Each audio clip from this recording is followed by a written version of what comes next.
It's 10:10. Oh my gosh, make a wish. This happened the other night, and I can't remember where was I? I don't know. There was an angel number, and I told the person that I was with, like, make a wish, and then I sat there for at least 2 minutes with my eyes closed, going through all the different things that I was wishing for, and when I opened my eyes, the person was just like, wow, you really take that seriously. I was like, yeah. You only get so many opportunities. You only see so many angel numbers. I see them all the time, so. But still, you should take advantage of the opportunity to make a wish that is, supported by the energy. I don't know if you believe in any of that stuff, but I love it. Anyways, I hope that you wished for wonderful things. Welcome. So if you don't know me, I'm Andrea. I am a counselor, I am a coach, I am a professional tarot and oracle reader, I'm a professional DJ. I wear many hats, though I'm not wearing a hat right now. And I just recorded a video for my DJ Instagram, and for some reason, I just find myself, I don't know, it's easier to talk in this context. I think it has to do with the audience that you're envisioning. Over on my DJ page, at least at this point in time when this was recorded, because who knows, this is YouTube, so this could go viral 10 years from now if it's still kicking around. But at this time, the audience that I have on my DJ Instagram is a lot of people that I know, and I think there's something about that makes me experience a different type of self-awareness or self-consciousness. And I think a little bit too hard about the things that I'm going to say. Also, in the music world, you've got other musicians, artists, DJs who are also following you. And they're like, oh my goodness, don't say the wrong thing. There's just, someday this YouTube channel may have way more people watching, or maybe it will be the DJ page. Kind of just have to get to a place where you don't care anymore about what anybody thinks. And I'm getting there, but all this to say, I just recorded a video for the music stuff over on my DJ page, and the energy was just so and yet, even though it's a bit late and I had a really big weekend, I went to multiple shows, I traveled, I don't consume substances, but I did stay up late. It catches up with you. And but I still feel this urge, this energy all of a sudden to channel a message. So we do have a tarot message that's coming through. My chair is really squeaky right now. I don't know how to fix it, so please forgive me. But yeah, we're going to do a tarot and oracle message. Let me know how you're doing. If you're watching this on YouTube, tell me in the comments. I'd love to hear from you. If for some reason this kind of wound up on my DJ page, hey, feel free to say hi too. I don't know. I'm just grateful to have you here, and let's see what is going on. Oh my goodness, this deck is like real thick. And so my tarot company used to be called Tiny Hands Tarot, and we might go back to it someday, I don't know, but the struggle is real with these fatter decks, these bigger decks, because my hands are really tiny. They're also for some reason like always kind of red. I think it's a circulation thing, but anyways, let's get into it. Taking a deep breath. And out. I don't know what's going on for you. It will be really ironic if I shuffle this and we get some card that is really sad because I feel almost giddy energy. So hopefully that's the channel. Hopefully that's what comes through. But yeah, let's get into it. I'm trying to learn how to shuffle in my lap because it makes the table like wobble if I do it on the table. But yeah, I'm getting this energy of joyfulness, of like you're feeling freedom. If you're not, it's either right around the corner or you're really, really wishing for it. But whoever this is for in the collective, take what you can, leave the rest. It's timeless as well. I don't like telling you when things are going to happen because who knows? Maybe it's already happened and you just haven't caught up with it yet. Depends on how you look at how time and space works, right? If we really want to go down the rabbit hole. But there's definitely something good around the corner. I don't know what it is because we're still shuffling, but it'll be interesting to see. Okay, let's see what comes out here. Oh my goodness. The cards are also like weirdly disorganized. I don't know how to explain that. Knight of Cups, Ace of Swords. Okay. Knight of Cups is an offer of some sort. It's a fledgling offer. So it could be a romantic offer. It could also just be friendship. Not just friendship. It could be friendship too. It could be a contract of some sort. But there's an offering of truth because it comes out with the Ace of Swords, which is speaking one's truth. This is like truth with a capital T. At least a personal version of truth with a capital T. When I say capital T, I mean it's like a universal truth. So if it applies to the individual, that wouldn't make sense. But for some reason in this situation, it's almost like you're speaking your truth to the collective, to the world. You're showing up differently. This might not be someone offering it to you. It's interesting how my throat just kind of got tight. It might be you starting to show up differently and being authentic. I know I talk about this ad nauseum like all the time, authenticity, which is so weird because on my DJ stuff, I feel like I don't show up authentically, but tarot, it's so much easier. Why is that? I don't know.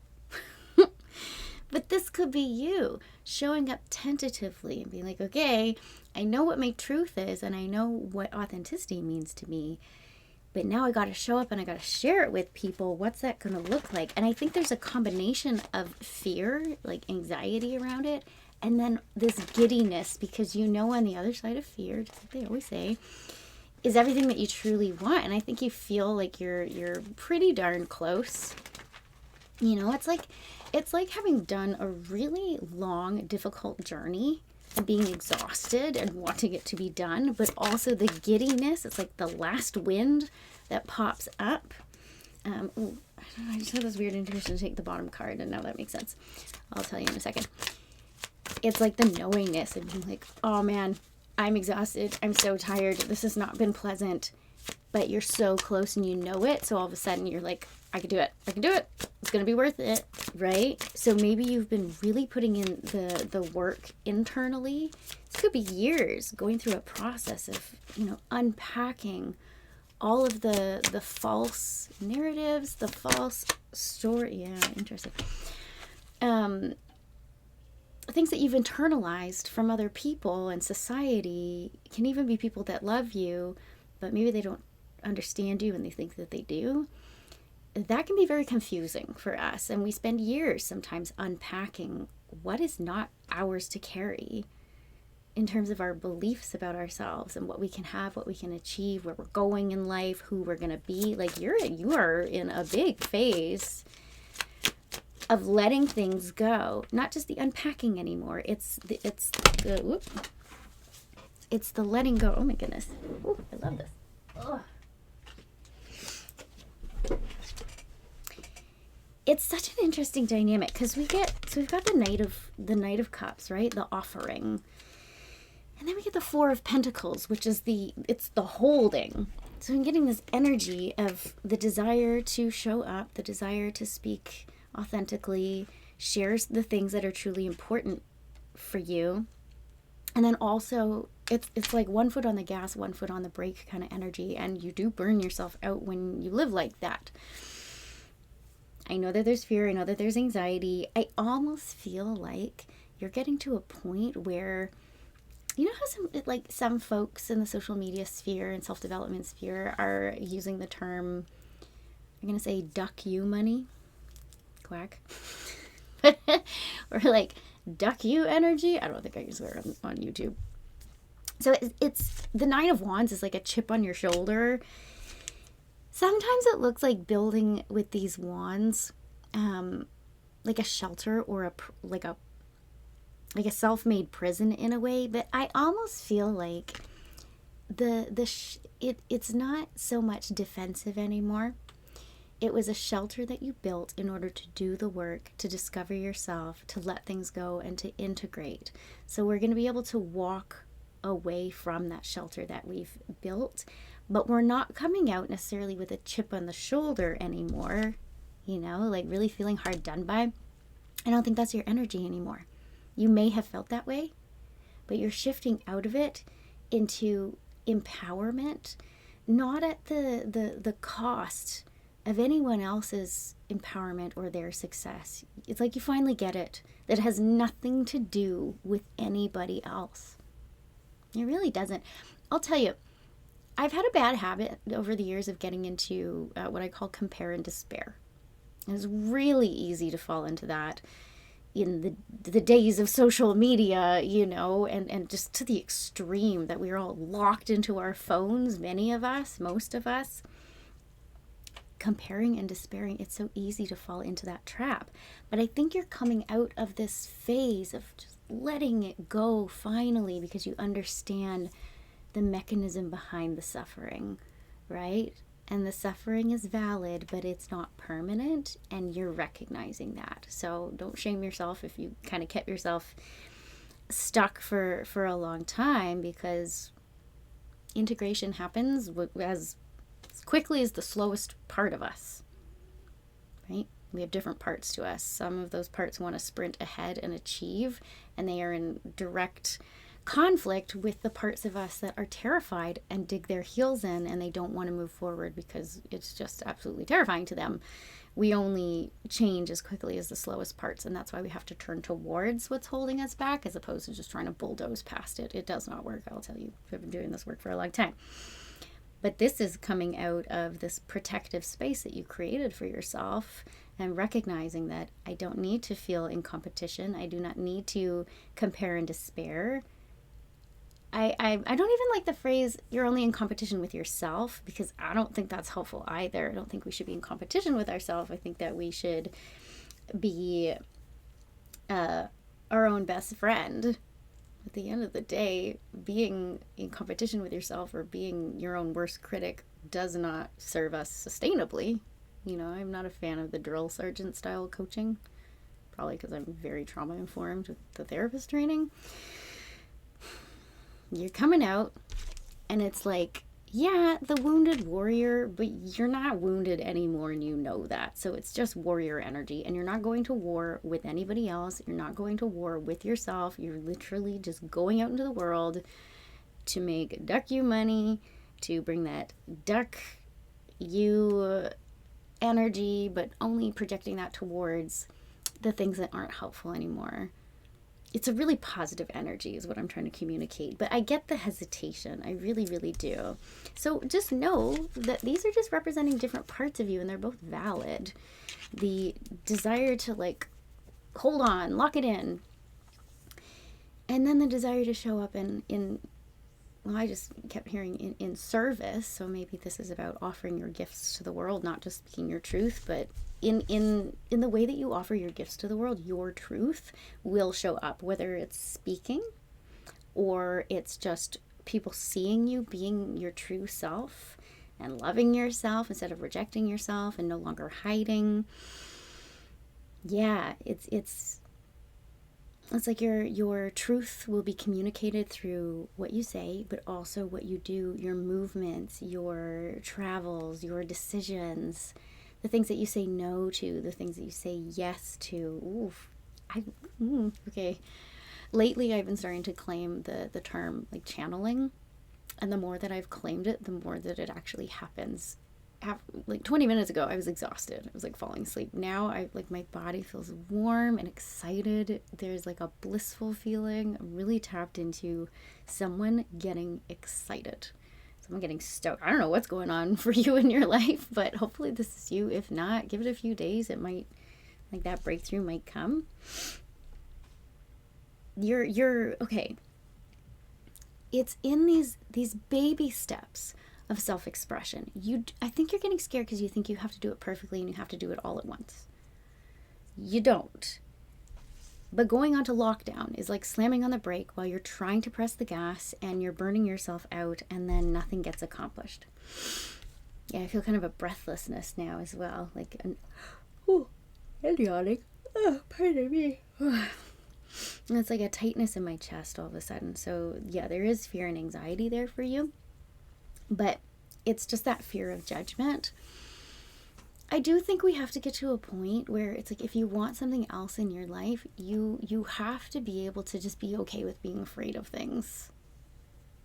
I wish that I could say that I do things with no fear, or that I broke through it, or like I just don't care what people think anymore. And I had a video that I did about this that I don't know if I ever posted it.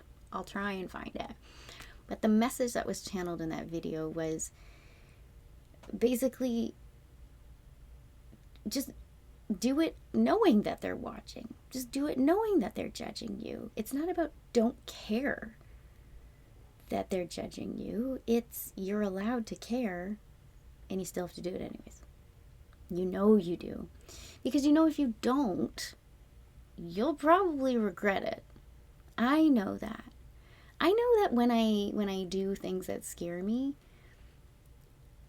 sometimes even things that embarrass me, I know, because I've been living life long enough to know that however long it takes, somewhere down the road, I'm going to look back and be like, I learned something. You either win or you learn. It's a great phrase. I find it very helpful. You either win or you learn. Because then it means that you're not, it's not as bad as we think it is.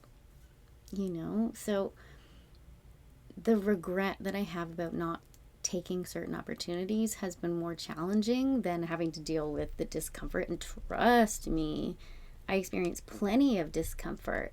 I get a lot of feedback from people in my life who say, oh, you speak so confidently on camera. I'm like, yeah, girl, when I'm channeling something. When I sit down and try to make a video on my DJ Instagram, like, still me, it's still the same person. And yet I'm like stumbling over my words and choking, and the confidence is gone. It's easier for me to feel confident when I'm DJing, but you know, so I want you to know that it's truly about just knowing that it's never going to be perfect, knowing that trying and being seen trying may be difficult and very confronting. It can be embarrassing at times. But what is more embarrassing, and it's embarrassing when you sit with you, not with anybody else. A lot of people, we think they care and they don't. They're worried about their own stuff. But what is truly embarrassing is getting to a point in your life where you look at what you could have done and you didn't do it, and having to sit with that disappointment, right? Now, I'm a believer that it's not too late. If you want to do something, just pick up where you left off. You don't even have to start over, because then that disregards all the work, all the progress that you've done already. You can just pick up where you left off. I really believe in that. But when it comes to living a life that you really, really, like, giving yourself a solid chance,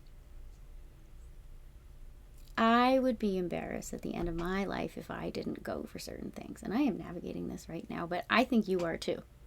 I think you, like, you're burning yourself out by trying to press forward and hold yourself back at the same time. So the solution is not rushing forward into doing it all at once. It's, sorry, my squeaky chair. It's just one little thing. It's sharing just a little part of you. It's making one video and putting it up. A friend and mentor of mine, I love the guy, he's amazing, and he's got a massive audience on YouTube. Like, almost 1 million subscribers. It's incredible. I'm so proud of this person. But he told me the other day when we were doing it, like a co-working session, he said, Andrea, you just gotta post and ghost. If you're feeling nervous, if you feel embarrassed, if you don't know how people are gonna respond to it, he says just post and ghost. And I was like, that's brilliant. And of course, I'm right back on Instagram looking like, oh no, my subscriber or follower count went down by 1. Who was it? Like, it's the silliest thing. Or looking to see how many likes there are, or whatever the heck. You always start small, right? And so he made a really good point. Post and ghost. You don't need to be looking at the progress all the time. You don't need to be looking at the what do they call them, like the metrics, or it can work against you, right? So offer something little. Put yourself out there just a little bit, because it's more about consistency and, sorry, they are like yelling at this point. It's just about putting yourself out there just a little bit at a time, and the satisfaction that you're going to experience from doing that far outweighs the satisfaction that you would get from doing one perfect post that you think you nailed it, you got it right. And then it's just that, like, it doesn't go anywhere because it was just that one time, right? I hope this is making sense. Anyways, it was like I was channeling all this excitement, and then it got very sobering all of a sudden. I think that's the fear that maybe is kicking in for you. But remember, there's many parts to you. There's many personalities within you. You've got a whole cast of characters. It's about like who are you embodying right now? Who's driving the bus that is you down the road of life? Right? And one of those characters is really excited about whatever it is that you're doing. Now, this has to do with your work. Could be creativity as well. But the Eight of Pentacles is get to work, do the thing. You need to find the excitement in the process.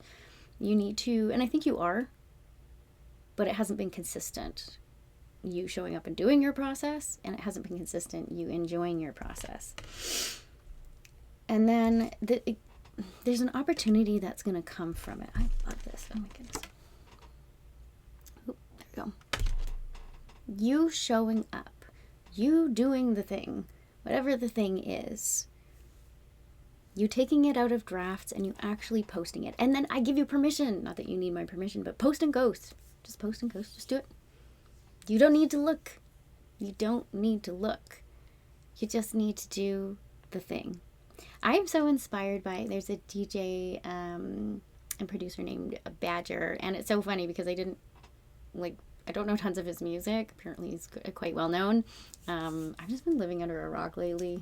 Just been doing the trip integration stuff. But anyways, somehow this person got recommended on my Instagram, and it wasn't even his music page. It was his new side project, which is called Uncool Badger. Uncle Badger. Anyways, he's just doing inspiration videos, super rough, just like, handheld, walking around, doing things. And it's all just motivation and inspiration. And it's about being unedited. It's about being imperfect. It's about just do it anyways. I love that. I really appreciate that from him. And I appreciate that from other people who have that willingness, because I am a recovering perfectionist. I'm a recovering people pleaser. Moving on from those identities big time. But it runs deep. So maybe you resonate with that. And so take it from me and take it from Uncle Badger. And if I remember to, I'll put the link to his stuff in the description box. Very cool guy. It's sometimes it's just about duck it. Just do it. Just do it. It's tough and it's not. It's it's simple, but it's not easy. So if you've just decided to live by that philosophy, and I neither confirm or deny whether or not I'm living by that philosophy yet, but if you do, you can do it in little bits. You can do it in little bits, and you have the permission to just post and ghost. But keep going, keep doing it. At some point, the right eyes are going to fall on your stuff, on your creative projects, whatever it is that you're doing. Yeah, keep going with it. And honestly, it's gonna lead to not just a bit of career progress. Your work. I love the nails on this card, by the way. Fabulous. I need to redo mine. The results that you're gonna get from showing up and being authentic, from just doing it imperfectly. Just do it. I think it's going to be mind-blowing. Come back and comment on this video when the thing happens, when the breakthrough happens, when the blow up, the glow up, all of a sudden, you've been putting down roots for years like a bamboo tree, years and years and years, and it looks like nothing's happening. And then all of a sudden, 1 year it just shoots up 20 feet in the air. I know you've been putting in the work. I know it's been a long time. I know that you're still putting in the work. And I want to know, after doing all that work, and keep going, don't stop doing that work, even when you do blow up. But I want to hear about these moments. The moment when the bamboo finally started to poke its head out of the dirt and then shoots up so fast, seemingly overnight, right? An overnight success had 10 years of work being put in to get to that point. It's just the work that other people don't see, right? This is so inspiring. I needed to hear this. I don't know about you. I I hope it's for you. If it resonates, let me know by liking and subscribing, and feel free to comment below. If you want your own private reading, the information will be somewhere in the description box or wherever you find information on my social media. And yeah, let me know how it goes. I'm sending you so much love and inspiration, and I will see you soon. Bye.